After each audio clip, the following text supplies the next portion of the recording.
Welcome my student. আজকে তোমাদের split phase induction motor এর স্পেশালি যে ওর রানিং পিন এবং স্টার্টিং পিন এবং কমন এটা কিভাবে বের করব সেটা দেখাবো। তার মানে এই যে টার্মিনাল যেটা আছে, এই কম্প্রেসরের টার্মিনাল, এখানে স্প্লিট ফেজ ইন্ডাকশন মোটরের স্প্লিট ফেজ ইন্ডাকশন মোটরটা আগেই বলে নিচ্ছি। স্প্লিট ফেজ ইন্ডাকশন মোটরটা হয় সিঙ্গেল ফেজ এর ক্ষেত্রে। সিঙ্গেল ফেজ ইন্ডাকশন মোটর দুটো ক্ষেত্রে হয়, একটা হচ্ছে সিঙ্গেল ফেজের ক্ষেত্রে হয়, আরেকটা হচ্ছে থ্রি ফেজের ক্ষেত্রে হয়। তো সিঙ্গেল ফেজের ক্ষেত্রে যেটা হয় সেটাকে স্প্লিট ফেজ ইন্ডাকশন মোটর বলে। তো স্প্লিট ফেজ ইন্ডাকশন মোটরের দুটো কয়েল থাকে, একটা রানিং কয়েল, একটা স্টার্টিং কয়েল। এই হচ্ছে রানিং কয়েল, এই যে এরকম দেখানো হয়েছে, এরকম ধরনের রানিং কয়েল এবং স্টার্টিং কয়েল দুটো কয়েল থাকছে। এই কয়েলটা এই কম্প্রেসরের মোটরের ভেতরে থাকছে। কম্প্রেসরের ভেতরে যে মোটর আছে, মোটরের মধ্যে থাকছে, সেটা আমরা দেখতে পাচ্ছি না, কিন্তু তার যে কানেক্টিং পিন বা টার্মিনাল সেটা বেরিয়েছে কিভাবে? রানিং কয়েল এবং স্টার্টিং কয়েল। রানিং কয়েল হচ্ছে মেইন কয়েল বা মেইন উইন্ডিং, স্টার্টিং কয়েলটা হচ্ছে স্টার্টিং কয়েল বা স্টার্টিং উইন্ডিং বা অক্সিলারি উইন্ডিং। এই দুটো কয়েল একসাথে এক জায়গায় কমন হয়েছে মানে এক জায়গায় ওটা জোড়া লাগানো হয়েছে, জয়েন করা হয়েছে, ওটাকে কমন। এবং তার থেকে যেটা আরও দুটো রানিং কয়েলের যে পিনটা বা যে টার্মিনালটা বেরিয়ে আছে, এনটা বেরিয়ে আছে, তাকে রানিং পিন বলে। আর স্টার্টিং কয়েলের যে পিনটা বেরিয়ে আছে, ওপেন আছে, সেটাকে বলে স্টার্টিং টার্মিনাল বা স্টার্টিং পিন বলে। এবার এগুলোকে আমরা ফাইন্ড আউট করব। কিভাবে করব? এই কম্প্রেসরের থেকে। তো কম্প্রেসরের থেকে এইটা করতে গেলে আমাদের সবচেয়ে সহজ এবং এইটা আমরা ক্যারি করতে পারি, সেটা হচ্ছে এই মাল্টিমিটার দিয়ে। মাল্টিমিটার দিয়ে আমরা সেইটাকে বের করব। কিভাবে বের করব?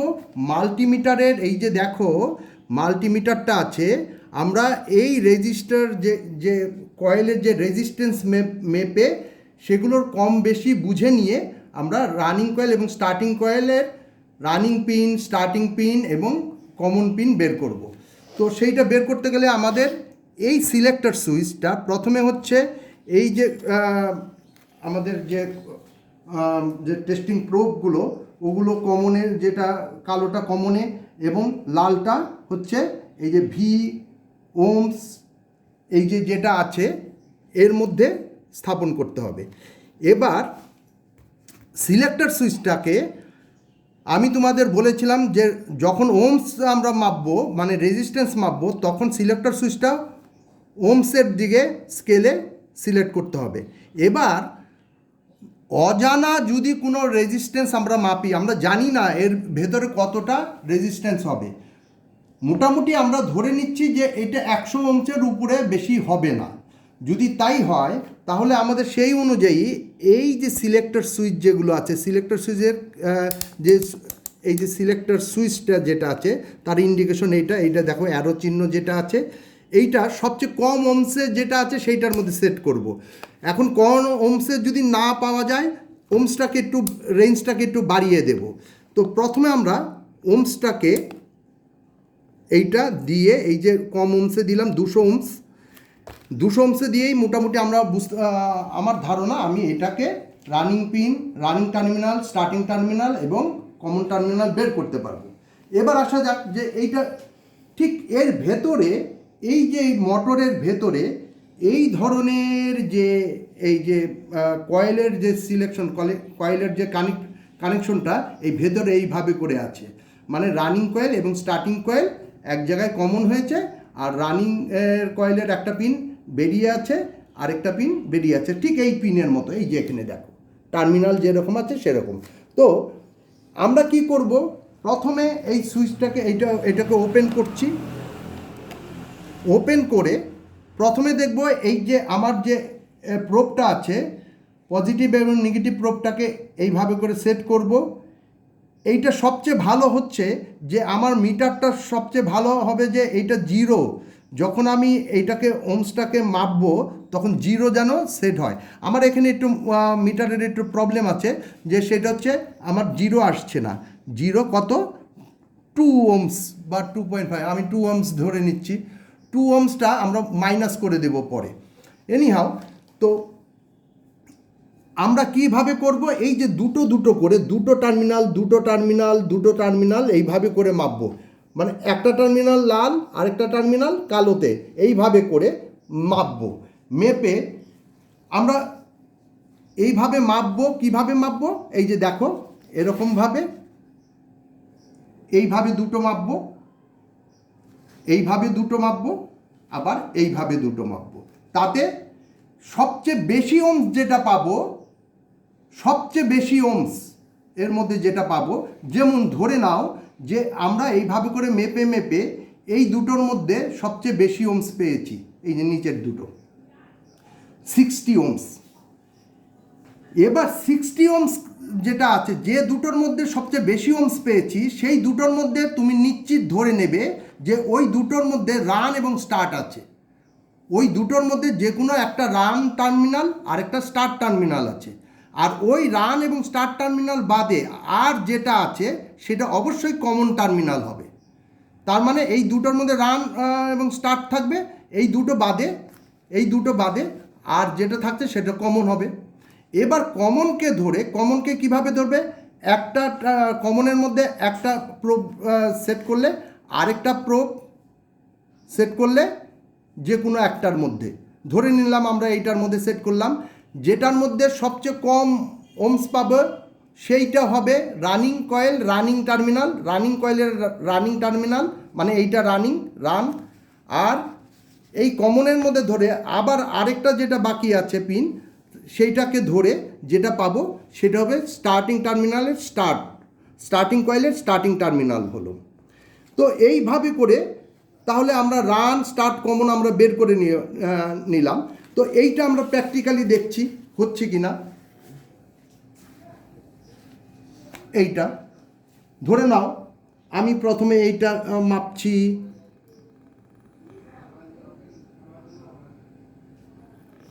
25.1 মানে 26ই ধরে নাও, হ্যাঁ।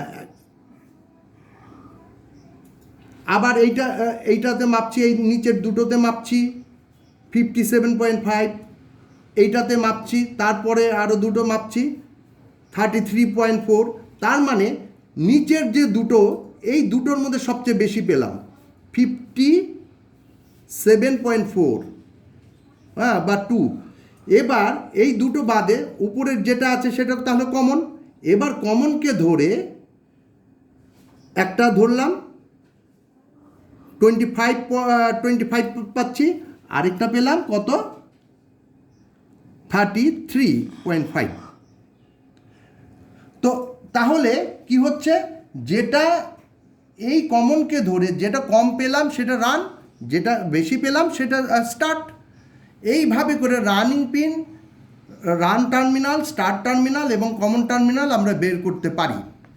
এবার আসা যাক যে এইটার মধ্যে এটা বের করার পর আমাদের যে এগুলো আরএসআইআর সার্কিট, অবশ্যই এগুলো আরএসআইআর সার্কিটে হবে। আরএসআইআর মানে resistance start induction run motor, এর যে সার্কিটগুলো হয়, এই সার্কিটগুলো কি হয় সেটা কারেন্ট কয়েল রিলে দিয়ে, কমনের মধ্যে একটা পিন আসবে, এই যে ধরে নাও, এই যে আমি স্টার্টিং কয়েলটা দিয়ে বুঝাচ্ছি। দেখো কমনটা যেটা আছে, কমনে লাইন যাবে, ফেজটা কমনে আসলে এই যে কমনে এইটার মধ্যে ফেজ ঢুকবে, আর ওভারলোড হয়ে তারপরে ফেজ ঢুকবে। এটা ঠিক, আমরা ওভারলোডের এই যে ডায়াগ্রামে ওভারলোডের কানেকশন আমি দেইনি, ওভারলোডটা পরে আমরা বুঝিয়ে দেব। কিন্তু এইটা কমনের মধ্যে ফেজ দিলাম। এবার নিউট্রালটা যেটা হবে, নিউট্রালটা হবে এই কারেন্ট কয়েল রিলের বেলা। এই যে দেখো এটা হচ্ছে কারেন্ট কয়েল রিলে, এইটা এই যে পিনটা এটা হচ্ছে 1 নম্বর পিন, 1 নম্বর বা 2 নম্বর পিন। দেখো এখানে 2 নম্বর পিন আছে, এই যে 2 নম্বর পিন। দেখো এখানে আমি এই যে ডায়াগ্রামে 2 নম্বর পিন দিয়েছি। 2 নম্বরের থেকে এই যে কয়েলটা, 2 নম্বরের থেকে কয়েলটা এইভাবে করে পেঁচিয়ে পেঁচিয়ে ঠিক এম দিয়ে বেরিয়ে গেছে। এই যে এম হচ্ছে এটা হচ্ছে এমটা তাহলে রানে ঢুকবে। এই যে এম পিন, এইটার মধ্যে এম পিন যেটা আছে, এম পিনটা রানে, এস পিনটা স্টার্টে। তাহলে এমটা রানে, এই যে এইভাবে করে রিলেটা ঢুকিয়ে দিলাম। এবার এই যে কয়েল থেকে, এইটা 2 নম্বর পিন থেকে, এই যে দেখো আমার ডায়াগ্রামটা, 2 নম্বর পিন থেকে কয়েল হয়ে, এইটা হচ্ছে কয়েল, কয়েলের সিম্বল হচ্ছে এটা, এই কয়েল হয়ে তারপরে এইটা ওই এম যে পিনটা আছে, এম পিন দিয়ে রানের সাথে যুক্ত হয়েছে। এই যেভাবে করে আমি এটা করলাম, যে 2 দিয়ে নিউট্রালটা ঢুকলো, ঢুকে কয়েল হয়ে এম পিন দিয়ে রানের মধ্যে ঢুকে গেলো, লাইন হলো, রান পিনের মধ্যে কন্ট্যাক্ট হলো। আর এস যেটা স্টার্টের সাথে কিভাবে কন্ট্যাক্ট হলো, যখন এখানে এখানে ভেতরে যে নর্মালি ওপেন টাইপ যে সুইচটা আছে, এই যে ওপেন আছে, এখন ওপেন টাইপ সুইচটা যেটা আছে সেইটা কি হবে, সেইটা কখন অন হবে, এই সুইচটা অন হয়ে এই যে রিলের যে সুইচটা normally open, NO type switch, এইটা ক্লোজ হয়ে মানে অন হয়ে কি করবে, এই যে রান এবং স্টার্টকে শর্ট করিয়ে দেবে ফর দ্য টাইম বিং, 3 সেকেন্ডের জন্য ম্যাক্সিমাম, 1 সেকেন্ডের মধ্যেও হয়ে যায়। সেটা কিভাবে হচ্ছে, তাহলে দেখা যাচ্ছে এই 2-এর থেকে আরেকটা লাইন এসে এই যে সুইচের একটা পিনে আসলো, আরেকটা পিন কি হলো, স্টার্টিং পিন দিয়ে বেরিয়ে রান কয়েলে ঢুকে গেলো, এই যে স্টার্ট কয়েলে ঢুকে গেল। তো এইবার যখন এই সুইচটা অন হবে ফর দ্য টাইম বিং, তখন কি হবে, এখান থেকে যে নিউট্রালটা রান কয়েলের মধ্য দিয়ে কন্টিনিউয়াসলি লাইন দিচ্ছে সিরিজে, সেই লাইনটা ডিরেক্ট কি হচ্ছে, এই যে সুইচটা আছে, সুইচের মধ্য দিয়ে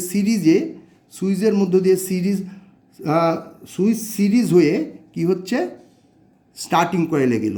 তাহলে কি হচ্ছে, যখনই সুইচটা অন হবে এইটা, তখনই এই নিউট্রালটার লাইন স্টার্টিং কয়েলে কানেকশন দেবে। তাহলে কি হচ্ছে, স্টার্টিং কয়েলও কানেকশন দিল, রানিং কয়েলও কানেকশন দিল, দুটো কানেকশনে এটা হাই টর্ক নিয়ে এই রোটরটা চলে গেল। আর বেশি অ্যাম্পিয়ার ড্র করার কারণে তখন কি হবে, এই যে এর ম্যাগনেটিক ফিল্ডটা, এই যে ম্যাগনেটিক ফিল্ড, এইটা ওই ম্যাগনেটিক ফিল্ডটা দুর্বল হয়ে যাওয়ার কারণে কি হচ্ছে, ওর যে সুইচিং কন্ট্যাক্টটা ওপেন হয়ে যাবে, এইভাবে করে কাজ করবে। এবার এইটাই যদি কারেন্ট কয়েল রিলে দিয়ে, আমরা যদি পটেনশিয়াল রিলে দিয়ে করি, তাহলে ওটা কি করবে, পটেনশিয়াল রিলেতে এর ভেতরে যে ইটা আছে, মানে কয়েলটা আছে, কয়েলটা হচ্ছে 5 এবং 2-এর মধ্যে কয়েল আছে। এবার 5 আর 2-এর মধ্যে কয়েল আছে, আর 2 আর 1-এর মধ্যে, এই যে 2 আর 1-এর মধ্যে হচ্ছে সুইচ আছে, এনসি টাইপ সুইচ, মানে নর্মালি ক্লোজ টাইপ। এইটা আবার অন টাইপ, এটা অন হয়ে আছে, এইটা যখনই পাওয়ারাইজ হবে তখন এটা অফ হয়ে যাবে। এবার এখানে যে লাইনটা হচ্ছে 4 নম্বর লাইনটা, এটা অক্সিলারি একটা লাইন, এক্সট্রা একটা লাইন, এইটার সাথে ভেতরের লাইনে পিনের সাথে কোনো সম্পর্ক নেই। এখানে কার্যকরী টার্মিনাল হচ্ছে 5, 2, যার মধ্যে হচ্ছে ওই রিলে কয়েল আছে, আর 2 আর 1-এর মধ্যে আছে হচ্ছে রিলে সুইচ। এই রিলে সুইচটা ক্লোজ আছে, মানে অন আছে। তার মানে এইটা যখন অন থাকবে, রিলে সুইচটা আলটিমেটলি ভেতরে এই যে এইটার সাথে এমনভাবে সার্কিটটা আছে, আর এবং রানিং কয়েল এবং স্টার্টিং কয়েলের রানিং টার্মিনাল এবং স্টার্টিং টার্মিনালকে অন করে দিচ্ছে, যেহেতু সুইচটা অন আছে। এবার এই অবস্থায় যখন চালিয়ে দেওয়া হলো, এখানে ফেজ দেওয়া হলো, ফেজটা কোথায়, 4 নম্বর পিন দিয়ে রান কয়েলে, কম্প্রেসর মোটরের রান কয়েলে কন্টিনিউয়াসলি যাচ্ছে। আবার 4-এর থেকে আরেকটা ফেজ এসে ওই স্টার্টিং রিলে, পটেনশিয়াল রিলের সুইচ 1 নম্বর পিন হয়ে, সুইচটা হয়ে কী হয়, 2 নম্বর হয়ে কি হচ্ছে, স্টার্টিং কয়েলে লাইন দিচ্ছে। এইটা লাইন দিচ্ছে, লাইন দেওয়ার সাথে সাথে এইটা যখন পাওয়ারাইজ হলো, নিউট্রালটা আবার 5 আর 5-এর সাথে কমনে চলে গেছে, 5-এর সাথে টাচ করে কমনে চলে গেছে। এখন তাহলে এইটা পাওয়ারাইজ হবে, পাওয়ারাইজ হলেই কি হবে, রানিং কয়েল এবং স্টার্টিং কয়েল দুটোই এনার্জাইজড হলো এবং সেখানে কি হলো, হাই টর্ক নিয়ে এই রোটরটা ঘুরতে শুরু করলো। যেই না ঘুরতে শুরু করলো সাথে সাথে এই ম্যাগনেটের জন্য এই সুইচটা ওপেন হয়ে গেল, অফ হয়ে গেল। এটা কিন্তু প্রথমে অন ছিল, লাইন দেওয়ার সাথে সাথে এটা অফ হয়ে যাবে, কিন্তু অফ হবে কখন, স্টার্ট করে তারপর অফ হবে।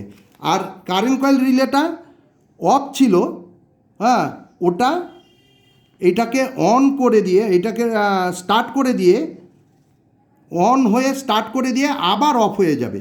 আর এইটা অন আছে, পটেনশিয়াল রিলেটা অন আছে, কিন্তু ওটা যখন লাইন দেওয়ার সাথে সাথে ওটাকে মোটরটাকে স্টার্ট করে দিয়ে অফ হয়ে যাবে। এই হচ্ছে আরএসআইআর এবং সার্কিটের কারেন্ট কয়েল রিলে এবং পটেনশিয়াল রিলের মধ্যে পার্থক্য। আরেকটা হচ্ছে পিটিসি রিলে, মানে পজিটিভ টেম্পারেচার কোএফিশিয়েন্ট রিলে, যেটা হচ্ছে ওয়ান টাইপ অফ থার্মিস্টর। এটাকে সেমিকন্ডাক্টিভ ম্যাটেরিয়ালস দিয়ে তৈরি, হ্যাঁ, সেটা হচ্ছে টেম্পারেচার বাড়ার সাথে সাথে এই পিটিসি রিলেটা, এই ধরনের রিলেগুলো পিটিসি রিলে, এই যে এটা এটা এটা এগুলো হচ্ছে পিটিসি রিলে। এই পিটিসি রিলে আমি তোমাদের দেখিয়ে দিয়েছি সেই পিটিসি রিলেটা ভেতরে কি হয়। হ্যাঁ, তার যে এখানে একটা রেজিস্টার আছে, থার্মিস্টরটা একটা ট্যাবলেটের মতো বা পয়সা কয়েনের 5 টাকার কয়েনের মতো মোটামুটি দেখতে। এইটা হচ্ছে 20 ওমস, 15 ওমস, 20 ওমস বা 30 ওমস বা 35 ওমস এরকম থাকতে পারে সাধারণ নর্মাল টেম্পারেচারে। যখনই এইটা কি হচ্ছে, এই পিটিসি রিলেটাও দেখো, এই যে পিটিসি রিলে, এইটাকে আমি যখন এইভাবে দেব, এখানে ডবল পিনের আছে, এই যে দেখো, এইটা রান, এটা স্টার্ট, এটা কমন। এখানে যে লাইনটা হবে, এই যে এই পিনের মধ্যে, এই যে দেখো, এই পিনের মধ্যে যে লাইনটা হবে, এটা নিউট্রালটা দেখবে, এই নিউট্রালটা রানে ঢুকে যাবে। আর এখানে একটা পাঁচ কি বলে, একটা কয়েনের মতো আছে, ওটা দিয়ে রেজিস্টর, থার্মিস্টর বলে। একটা পিঠে হচ্ছে এম আর রান, এই দুটোর মধ্যে, এই যে এম আর রান, একটা পিঠে এম আর রানের মধ্যে কানেকশন পেয়েছে। একটা পিঠ, এই যে পিটিসি আর রিলের যে পিটিসির যে প্লেটটা আছে, এটার একটা পিঠে টাচ করে এম হয়ে আর এর মধ্যে যুক্ত হলো। আর আরেকটা পিঠে, যেটা ক্লিপের মাধ্যমে, আরেকটা পিঠ এই যে এই সাইডে, এটা স্টার্টিং কয়েলে আসবে ডিরেক্ট। এই যে এখানে কোনো পিন দেওয়ার দরকার নেই, হ্যাঁ, দেখো এইভাবে করে আসলো। তাহলে কি হচ্ছে, যে এইটা থেকে ফেজটা রানিং কয়েল স্টার্টিং কয়েল দুটোর মধ্যে কমনলি এটা লাইন দিচ্ছে। এবার নিউট্রালটা ডিরেক্ট এসে এই পিটিসি রিলের এমটাকে টাচ করে এম দিয়ে চলে গেল রানিং কয়েলে, তাহলে রানিং কয়েলের ডাইরেক্ট লাইন দিল। এবং স্টার্টিং কয়েলে এই রেজিস্টরটা সিরিজে, মানে স্টার্টিং কয়েলে এটা একটা রেজিস্টার, থার্মিস্টর, এইটা হয়ে স্টার্টিং কয়েলে লাইন দিল, মানে 20 ওমস ভায়া হয়ে লাইন দিল। লাইন দিলে কি হবে, স্টার্টিং কয়েলটাও স্টার্ট নিয়ে নিল। যেই না স্টার্ট নিল, স্টার্টিং কয়েলটা তো কারেন্ট ড্র করছে। এবার দুটো কয়েলে কারেন্ট ড্র করার ফলে এখানে এই পিটিসি রিলের যে থার্মিস্টরটা, এইটা গরম হয়ে গেল, টেম্পারেচার রাইজ হলো। এটা রাইজ হয়ে, এটা পিটিসি মানে পজিটিভ টেম্পারেচার কোএফিশিয়েন্ট, মানে এটা টেম্পারেচার বাড়লে রেজিস্ট্যান্সও বাড়বে। রেজিস্ট্যান্সের বেড়ে ওটা 1000 ওমস, 2000 ওমস, মানে কিলো ওমসের দিকে যাবে। কিলো ওমসের দিকে গেলে কি হয়, ওর রেজিস্ট্যান্সে হাই হয়ে যাওয়ার কারণে এর মধ্য দিয়ে ইলেকট্রন ফ্লো ঠিকমতো হতে পারছে না, মানে ভোল্টেজও ঠিকমতো পাচ্ছে না, যার ফলে হচ্ছে কি স্টার্টিং কয়েলটা কাজ করতে পারবে না। কিন্তু এটা গরমই থেকে যাবে, হিট আপ, গরম থাকবে। যতক্ষণ না এটা গরম থাকবে ততক্ষণ স্টার্টিং কয়েলে লাইন দেবে না। রানিং কয়েল কিন্তু কন্টিনিউয়াসলি লাইন দিচ্ছে। এইভাবে করে চলবে। তো আজকে আমাদের এই স্প্লিট ফেজ ইন্ডাকশন মোটরের যে পার্টটা, কীভাবে করে রানিং কয়েল, স্টার্টিং পিন এবং কমন টার্মিনাল এগুলো আমরা বের করতে পারি সেটা দেখালাম। আর মোটামুটি আরএসআইআর এর সার্কিট আমরা 3 ভাবে পাই। একটা হচ্ছে RSIR circuit with current coil relay, RSIR circuit with potential relay, RSIR circuit with PTC relay বা PTCR। হ্যাঁ, তো আজকে এই পর্যন্তই। নেক্সটে আমরা অন্য আরেকটা সাবজেক্ট নিয়ে আলোচনা করব।